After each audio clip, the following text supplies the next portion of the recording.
Meaning of homeopathy. Homeopathy.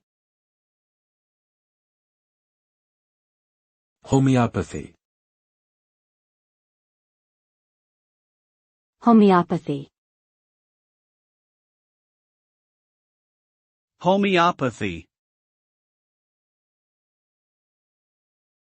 Homeopathy is a form of alternative medicine that aims to stimulate the body's natural healing abilities through highly diluted substances that would cause symptoms in a healthy person.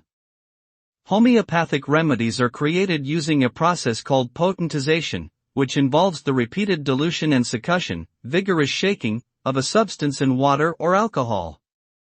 The diluted substance is then added to lactose pellets or tablets and taken orally. While homeopathy remains controversial and its effectiveness has not been scientifically proven, many people still use it to treat various health conditions.